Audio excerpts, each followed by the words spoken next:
over at BangTheBook.com. We are your one-stop shop for sports betting news and information. Lots of great stuff over there from our very talented cast of writers. We've got you covered all over the place for week one of the college football season. We also have a lot of NFL thoughts for you, including overviews of Danny Borges' model and his home field advantage calculations. 58% over the last 2 years on both sides and totals for Danny Borges over at the website, so make sure that you're checking his workout on a daily basis. No golf this week, at least not PGA Tour-wise. So no preview for that. But we do have NASCAR coming up here for this weekend. We'll chat some UFC with Christian Pina on Friday's show, and he'll have a preview for us over at the website as well. WNBA, we're going to start getting NHL coverage from Parker Michaels. Things are very, very busy right now over at BangTheBook.com. As you know, this and every edition of Bang the Book Radio, presented by our friends over at DSI Sportsbook. BTB, the number 200, is that promo code. 100% deposit match bonus for the Sportsbook, 100% deposit match bonus for the live casino at BetDSI. It's only a game until you bet it. Two guests on the program here today. We start things off with professional handicapper Bryan Leonard from WagerTalk.com. Bryan, how's it going today, man? Hey, everything's going great. Excited for football. Doing a live betting show 3 nights a week in baseball, and that's been a lot of fun. It's just a terrific time of action right now. Excited. I know you've got your hockey guy coming on soon, and he's been very good in hockey. I can't wait for hockey season. It's a great time to be a sports bettor. Yes, sir. Most definitely is. And I guess before we chat some football stuff, I threw in the towel, man. I waved the white flag with baseball. It was a very challenging season for me, one of the worst that I've had in my career here in the business. And, I don't know. I guess the tried and true methods that I have just didn't work out. Maybe I just fell on the wrong side of variance, something like that. But how's your baseball season been going? It's funny. Last year, I just had a tremendous season. And I started back this year doing the same thing. Last year, I played a lot of underdogs. I was mostly an underdog player. I think my average lay price on the season might have been like even money or so. The baseball has changed, especially in the second half of the season. The second half of the season, I've known all along that underdogs don't win nearly as much as they do during the first half of the season. And I noticed that this year. I think a lot of it has to do with going back to the Houston Astros where, they're not going to say it, but they were basically tanking to build up their minor leagues. Now you're seeing a lot of teams doing it. So you find teams halfway through the season have given up on the year. Your Kansas Cities, your Baltimores, those type of things, your Miamis. You just can't bet them, even though they're such a good value sometimes. They seem to be. They just can't win the games. And I noticed that early, and I switched over and started playing more favorites. About halfway through the season, I was basically even for the entire season. And then lately, I've been hot. I'm our winningest handicapper in the month of August. Winningest handicapper at Wager Talk for the last 3 years in baseball. It's all come back together. I've got a big 5% play going today in Major League Baseball over at Wager Talk, and I don't have many of those, 24-8 on the season. Yeah, it's been very good as of late. Once I decided, you know what, favorites are the way to go this baseball season, the way it is. And in fact, yesterday I had a slight favorite on the Twins. I win, and I had the underdog on Texas and lose. And that's the way it's been. Is my underdogs just haven't come through. Although I did have, I believe, a 170 dog the other day on Seattle. But for the most part, favorites have been the way to go this year. And I think I was a little behind the curve, but I was able to recoup some difference earlier on in the season, and now I'm just riding these favorites, and it's working out very well. Yeah, no, this is something I talked about over the summer on the Bettor's Box, at least in terms of minus 180 or higher favorites, which, are obviously a tough sell when you've got clients, but over the last 5 years, that's been extremely profitable. And, there is a pretty big gap here between the teams that are very good, the teams that are very bad, and the teams that are in the middle are very inconsistent. And I think that was my problem this season, was I was playing too many of the shorter-priced favorites with the inconsistent teams, the quasi-contenders, the teams that are a step below the wild card leaders. That, I think, was my problem. I wasn't playing enough trustworthy teams, I think that's really important in Major League Baseball these days because you look league-wide, bullpens aren't nearly as good, a lot of games becoming home run derbies. I think you really do have to isolate those teams that you can trust day in and day out, and that felt like an area where I fell short. Yeah, I've actually changed what I do for starting pitchers. In the past, I didn't really pay much of attention to how many home runs a game they would allow. Well, this year, because of the juice ball, the home runs obviously are making a big difference. In fact, two of the leaders in home runs this year are Verlander and Cole, two of the guys that are up for the Cy Young, because when you get a hit off of them, you're just swinging as hard as you can. You just happen to hit the ball over the fence. And so both those guys have given up a lot of home runs this year, even though they're great pitchers and they're up for the Cy Young Award. I've gone through all the pitchers that I use, and I've seen some difference. Some guys would have, basically they give up a home run every 8 innings, 7 innings or something the last couple of years. Now they've given up 3 home runs every 9 innings. So the ball has made a difference. Those are the guys that I'm trying to avoid. You've got certain pitchers out there that the only way they're getting beat is by the home run, and that's something that I'm trying to avoid. So it's something that I have learned, and you can definitely tell if you look at what they've done the last few years. You could tell who is really struggling with this new ball they're using this year, and those are the ones where if you're going to give up 2 home runs a game, I don't want to back you no matter what your ERA is, because you get a couple guys on for either of those, and you've got a favorite that you're laying big money on, and you're going to give up 5 runs there just from 2 swings of the bat. I don't want any part of that. And it's interesting because the Indians got a pitcher tonight. He's gone 25 innings. He still hasn't given up a home run. And he's got a 1-3 record, which really cracks me up. But that's the way baseball is.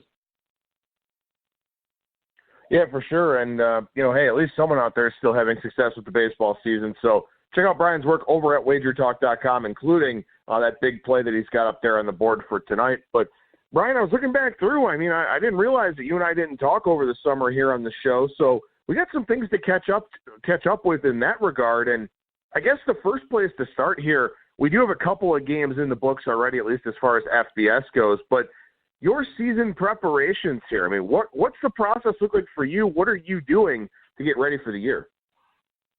Well, I'm not as dedicated in the summer as Ralph Michaels and Brad Powers are, but since they live here in Vegas and I am able to throw some ideas up against them, and I am sort of able to pick their brains a little bit early on.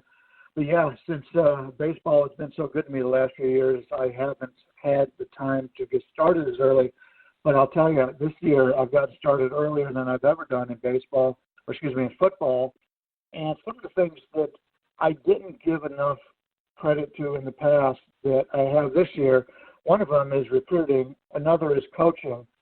And that's something that I've lacked in the past. You're always trying to learn. I mean, I've been doing this for close to 40 years now. And you're always trying to get better each and every season.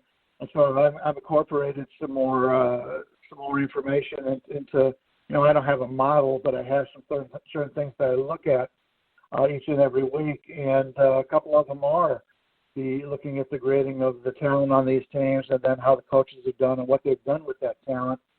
I did a video at Wedger Talk yesterday. I talked about how just this week on Thursday, Cincinnati and UCLA has got far better talent, but it seems to be the teams in the Pac-12, I don't know if it's the coaching or if they're just not getting enough out of their players. They recruit well, but they can't win games like they do in the SEC and in the Big Ten. And so you get great players to go out there to the Pac-12, but they're just not turning into better players as their college careers go on. And that's one of the things for UCLA. They've got a far better talent than Cincinnati does on Thursday. But the Cincinnati coaching, I'm a big believer in the Cincinnati coaching, and I kind of like the Bearcats this Thursday. I'm glad somebody hit it down below the 3. Don't know if I'm going to use it as a play. That's one of my borderline plays, but it's something that I haven't looked at in the past that I need to spend more time on, and I think it's really going to affect us this year and really going to help us. Yeah, and that's one of those things, too. We've kind of talked about this a little bit in previous seasons, and I think we really harped on it last year, when we were doing the preseason prep shows and all that kind of thing. it feels like the talent pool is maybe more dispersed than ever. You know, you've got 4-star kids willing to stay closer to home and play in the Sun Belt or, you know, Conference USA, AAC, something like that.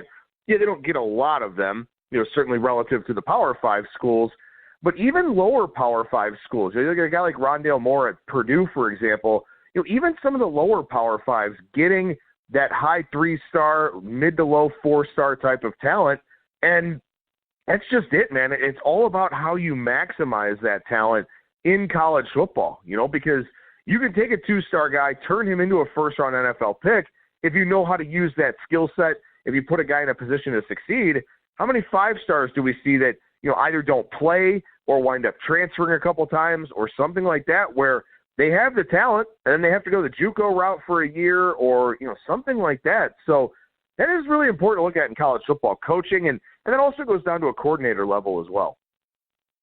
It definitely does, and you were touching on the Big Ten a little bit. I just look at the back end of the Big Ten. We've got Northwestern. I got ranked 52nd in talent. And I've got Indiana 50th, Illinois 58th, Rutgers 62nd, and Purdue 56th.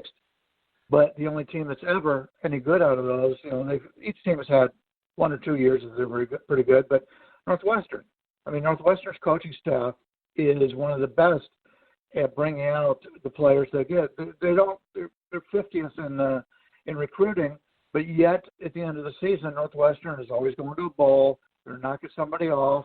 Sometimes they got a chance to play for the conference championship. I mean, this is a team based on the coaching. They get the best out of their players. Then you've got other teams. You know, you look at teams like in college football that recruit well, but they just don't seem to get a lot out of it. Take a look at USC. I know Phil Steele, you take a look at his book every year, and he does grade a lot based on talent, but in my estimation, he doesn't give enough credit to the coaching.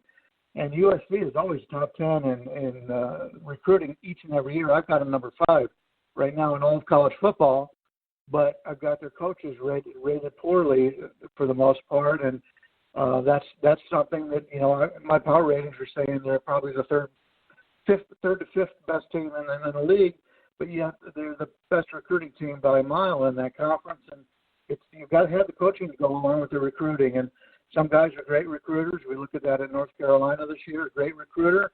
I don't know what kind of coach he is anymore, but Mac Brown is one of those guys I'll be keeping an eye on this year. And, you know, he had a 26th recruiting talent, which isn't bad at all. It's not Florida State's 6th or Clemson, but we'll see how they do. But I think he's a great recruiter. He just is not that great of a coach, and we'll see how it goes for North Carolina.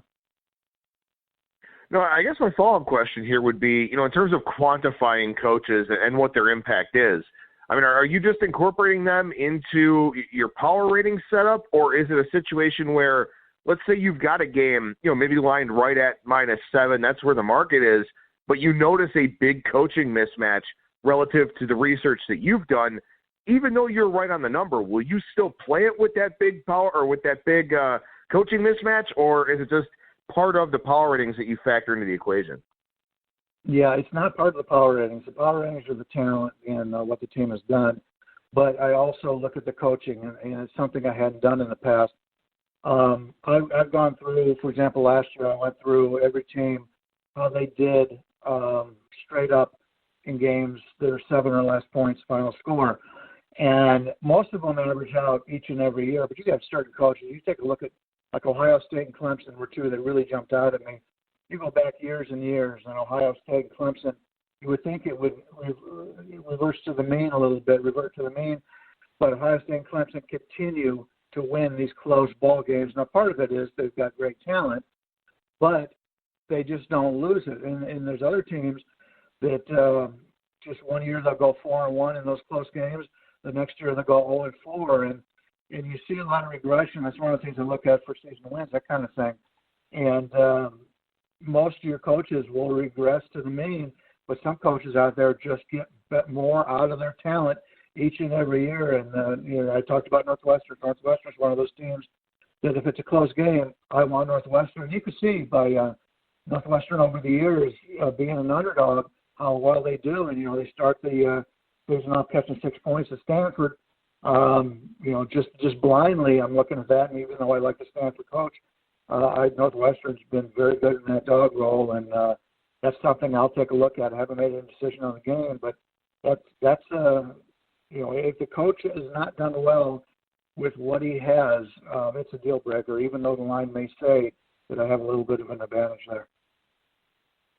So as we transition to talk about the MAC a little bit here, because I definitely want to get your thoughts on the conference, and we'll talk about a few of these week one matchups here. As far as the coaching stacks up in the MAC, I mean, are there some guys that stand out over others? Well, obviously Ohio's got the best coach in the MAC. He's been there for a long time. Toledo usually has pretty good coaches. Western Michigan's good coaching. Northern Illinois has had probably, in my regard, either first or second. We'll see what happens this year. I don't know what they're trying to do at Northern Illinois is going to work there, but you get down to the bottom of the league, and you've got your Bowling Greens, your Akrons, your Kents. Kents coach isn't bad now, but a lot of these teams really had poor coaches over the years, Akron and Bowling Green especially. And when you have that coaching and you're recruiting the lower class of recruits, I mean, I take a look at the MAC right now this year. For recruiting, I've got Toledo ranked 74, Western Michigan 75, Miami 95. Everybody else is in the hundreds, including Eastern Michigan at 124 and Akron 129, Buffalo 121. So Buffalo, at least they're solid on the lines this year. They probably got the best line play in the league, even though they've lost some key players in the offseason. So I don't see that much of a drop-off coming from Buffalo. But they didn't recruit very well. And it's something you got to take a look at. Your teams that recruit very well in that league, your Western Michigans, your Toledos, those are the teams that are there every single year. And those are the teams that have they got the better players. And sometimes without the greatest coaching, they can have success. But it just so happens that I like the coaches of those two schools. Now, as I look at the MAC here personally in my power ratings, the top team I have is Ohio, but they're ranked 76th in my power ratings here this season. I typically wind up with, my top MAC team maybe in the mid to lower 60s, something like that. So it feels like to me the conference as a whole is down a little bit this year. Is that the same assessment that you came to? Yes, exactly. I have Ohio rated the highest. I've got Western Michigan right behind them, along with Toledo. Northern Illinois dropped a little bit, but they're probably next in line. But, I think the MAC is down, especially when you take a look at these games, the non-conference games. The MAC has always done very poorly in these. If I see a MAC team that's favored over a Sun Belt team, and it's not one of the top three in the league, chances are I'll be taking the money line on that Sun Belt team. And that's just the way the MAC is the MAC gets those chances to play the big schools, and they just don't have the depth to be able to do it. Their starters aren't bad, but those teams just don't have the depth. And when you're playing, like, for example, usually a Wisconsin or one of those power teams play a MAC team, and they're just going to run the ball down your throat. As the game gets on and on, you're changing people on defense to try to put fresh people in there, and you just don't have the talent. And, that's something I always look at is when a team with a power running game like that plays one of these weaker teams in the non-conference. I look to be playing on the power running team because they just have the ability to just wear them out as the game goes on. And so for the Sun Belt and the MAC and they just don't have the depth. Pretty good starters on most of these teams that can compete early on, but as the game goes on, and especially early in the season when you've got some hot weather, it definitely takes a toll on some of these teams.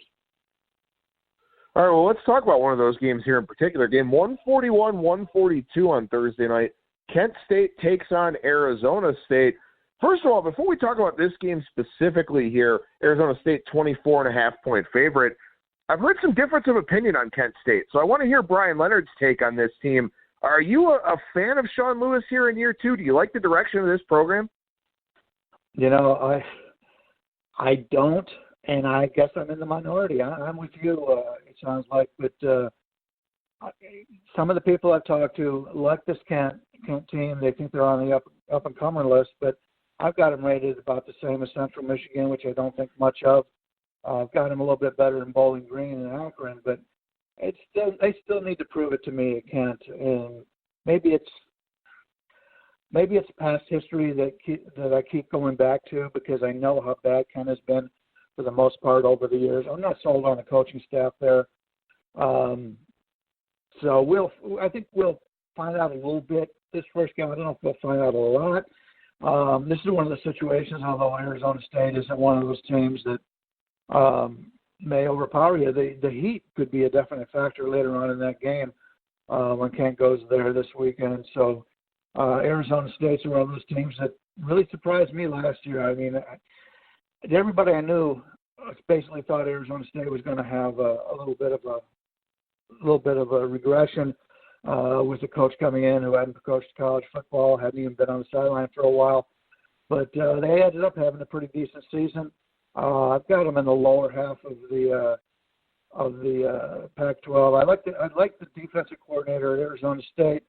At Kent State, it's either not enough information for me, or I don't think very highly of them. So Kent may hang in there for a little bit in the first half. I think Arizona State will pull away, but it's probably not going to be on my card this weekend.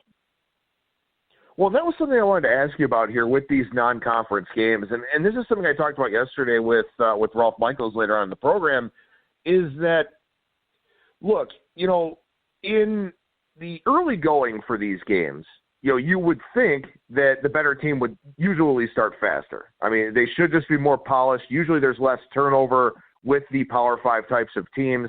The group of 5, you wind up with different coaches. You wind up with maybe a really good 3-star recruit moving on, and he was your best player, stuff like that. So you could make a case for playing these bigger favorites just in the first half, thinking that maybe in the second half they kind of take their foot off the gas a little bit, put it in cruise control. But on the other hand, as you and I know from a baseball standpoint, over a larger sample size, the better team is going to be the better team on each individual play. So as the game goes along, that team's just going to be better. So with some of these MAC teams that are going to be overmatched in weeks 1 through 3, are you looking to maybe play some first halves to fade them, or are you maybe looking more at the full game because, as you mentioned, depth is always an issue for these teams, and there could be some weather factors as well? Yeah, a lot of that I think comes down to what the schedule looks like. Do the better teams have a conference game coming up, or a game against a team that's higher ranked than them, where they could lose a little interest and start clearing the bench a little bit sooner? It all depends on each and every game. I take every game totally different, and there's certain teams that perform well in the first half, and then they just fade as the game goes on. I've heard certain coaches that have talked about coming into these games, especially if they're from some of these smaller conferences, that their goal is to win the conference and compete in the conference, where you've got other coaches, and Northern Illinois has always been one of these, to go out and they want to pull these upsets. And when they get a chance to play the bigger teams with the coaching change, we'll see how that goes. But every team has a goal. Some coaches have come out and said, you know what, we're going to be as vanilla as we can in these early non-conference games where they're just for a paycheck. We don't want anybody to get hurt. And those are the coaches that obviously you're going to want to bet against as the non-conference season goes along. But everybody's got different priorities in these games, and I think you can look back at what they've done in prior seasons. The problem you run into with college coaching is they make the changes in coaching staffs so often, it's hard to get a sample size that's worth looking at.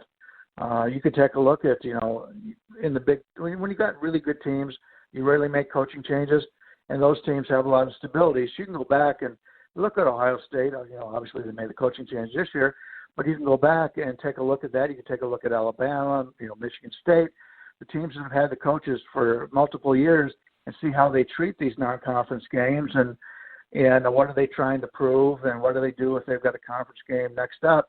But it's tougher to do in these smaller conferences that seem to change coaches. The Sun Belt, the poor Sun Belt changes coaches more than people change underwear. I mean, it's ridiculous how some of these guys go, and so you go in blind, and I don't like going in blind. I like going in knowing what to expect out of these coaches, and if you can't get certain coaches to tell you what they're going to look at or how they're going to treat them, you really got to let a game go by before you can see what their game plans are in these.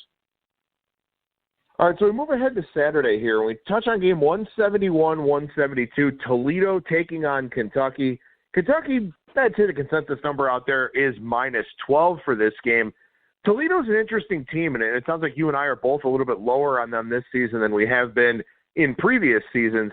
The further they get away from Matt Campbell's tenure, the more you kind of worry about what's going on up there with Jason Candle. They've lost some guys to the NFL over the last few seasons as well. But they take on a Kentucky team that lost a lot of talent to the NFL last year. And Kentucky, despite being an SEC team, doesn't recruit a whole lot of NFL caliber talent usually. So both of these teams down a little bit here heading into the year. Yeah, I've got Kentucky from a talent rating of 31st, where I've got Toledo at 74. Kentucky 31's actually been pretty good. They've recruited pretty well the last few years, although I'm not a big fan of the head coach. I like the offensive coordinator there, not much on the defense. I actually don't have a problem with any of the Toledo coaching staff. They're not what they've had in the past, but still, when you take a look at what's going on in the MAC, it's tougher to hold on to a quality coach in the MAC than it is anywhere else, because they're always looking for upper movement. But some money's come in on Toledo. I think it's more of a fade of Kentucky. Last year they relied so much on that power running game. And it's interesting because some of the quotes I've heard from the NFL is he hasn't been that impressive. And he's the one that I can't think of the name offhand of the power running guy that got drafted in the NFL. Benny Snell. Yeah, that's it, Benny Snell. But they relied on him so much last year, and they don't have him this year. Do they have somebody else to take his place? I don't know. It's not very often that Kentucky is getting players drafted into the NFL, as you pointed out. Money coming in a little bit on Toledo here. I guess I would lean Toledo, but I was really hoping to get a higher number than what they've had. I want to fade Kentucky, but I don't know if this is the game I want to do with it. Well, and it's interesting. Kentucky's lost 10 in a row against the spread as a home favorite. So when they've got some expectations there at Kroger Field, they tend to fall short.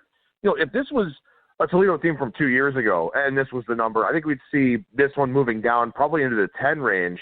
But because we've got a little bit of apprehension about Toledo going into this season, it's come down a little bit, but it's not like we've gone through 11, which is not necessarily a key number. But as far as double digits go, one of the more important numbers out there. Bryan, one more game I want to tackle with you here. This is one of those games that you mentioned earlier, the MAC versus Sun Belt game, where you've got Eastern Michigan, a team that's played a ton of close games the last couple of years.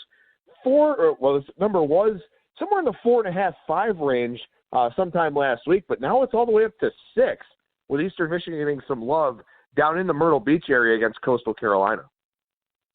This was one of the games that I had circled when the schedule came out. I couldn't believe that Eastern Michigan was a favorite of this size on the road. My power rating numbers, I've got Eastern Michigan at 57, I got Coastal at 52. So with the home field advantage and all, Eastern should only be about a 2-point advantage in this game, maybe 3 points. So that's one of the teams I'm looking at. From a talent standpoint, Eastern Michigan, I've got 124, Coastal 127. So they're on the same level. I would prefer if Coastal had a game under their belt before this matchup, but that's the only side I would look at in this game. Eastern Michigan is one of those teams that performed very well a few years ago, and a lot of people were making money off of Eastern Michigan. I don't think it's the same team. I like the offensive defensive coordinators. Not a big fan of the head coach, whereas in Coastal, not a big fan of the defensive coordinator, but I do like their offense and their head coach. So that's one of the games I'm looking at for my card this week if I have anything to do in the MAC. That's probably the one game I'm taking a look at. Don't know if I'll get there yet, but, yeah, that was one that surprised me early, and I kept waiting for the line to move, and it's going up. So I'm going to wait. Maybe I can catch a 7 here with Coastal, and that will be on my card if I can catch that 7. Yeah, my line's 4 for this game, so I agree with you. This number should definitely be a little bit lower. And Let me ask you this again from sort of a mechanical standpoint. Again, Eastern Michigan up in Ypsilanti, going all the way down to Conway, South Carolina, will be hot, will be humid. One of those weather handicaps as well. So in that respect, Bryan, do you kind of maybe follow that game a little bit more closely from a live in-game standpoint? Yeah, definitely. In-game betting, I've done a lot more in-game, and I talked earlier about the in-game show I'll be doing on Sports Grid tonight. I'll be on from 5 to 7 Pacific. But, yeah, in-game betting is I really think that's the way to go anymore because you've got so many questions coming into these games, and you don't know what a team is going to do, especially the first week college football. If you see a team that's trying to run the football and they can't run against this opponent, it may be a little bit early for them to change their approach halfway through, especially if they got a coach that doesn't do very well on making adjustments. You can always go back and check third quarter scores and see how these teams do in the third quarter, which is, we see this in the NBA all the time. The Golden State Warriors have got such a great coach. The third quarter, they've owned the third quarter, and everybody's caught up to it, so there's not as much value on it. But if you can get one of these teams that makes very good adjustments at halftime, you can ride this thing the entire college football season because there's just, number one, there's not enough games for anybody to catch up to, and number two, people aren't looking at that. So it's something that you've only got to 12 games as opposed to 82 in the NBA. So live betting, I've become a big fan of live betting, and it's cut down on my enjoyment of watching the games because you just can't sit there with a beer and watch the game and go out with your friends. But it's work, but it pays off. Live betting is the way to go, and a lot of people, everybody looks at live betting a little bit differently. A lot of people look for regression to what the line is, but you've got a lot more information now than what you did when that line was out. So you can take advantage of people looking for that regression, and just, sometimes the teams you could tell when a team hasn't practiced fully, they've looked past that game. A lot of times we tend to say, well, maybe they'll look past this. Well, we don't know. We're not there at practices. We don't know what's going on. But once you start that game and you realize that team is just not prepared, you don't want to go against you don't want to take the regression. You basically want to continue to play on the team is playing well, and it's worked out really well for me. Bryan Leonard, professional handicapper over at wagertalk.com. What all you got going on over there right now, man? Yeah, it's been, like I said, I've been red hot in baseball. I'm up over 166 units in baseball the last 2 years. I believe I'm at 50 units or whatever this month. It's just been a terrific week. We've got a big 5% play over there for a baseball game today. Comes with a 150% guarantee. This game does not win. You get 150% of the money that you paid for the play back into your betting account. And I'm starting to put up football today. I've already got one up for the opening game in the NFL for next week on the Thursday. I've had that up for about a week now, and I'm starting to put up more plays today as we go. This week is a little bit different than normal. Normally, I'll be putting up plays on Sunday night when the lines come out, so we can take advantage of that. But these lines have been out since April, so they're pretty solid at this point. So there's not as many line moves as what you would normally see in a weekend. Bryan Leonard, once again, you can find his work over at wagertalk.com and on Twitter at BLeonardSports. Bryan, appreciate the time as always, man. Thank you so much, and we'll talk to you again next week. Sounds great. I like your soundings you've got over there at the website. The guys you've been putting on the podcast.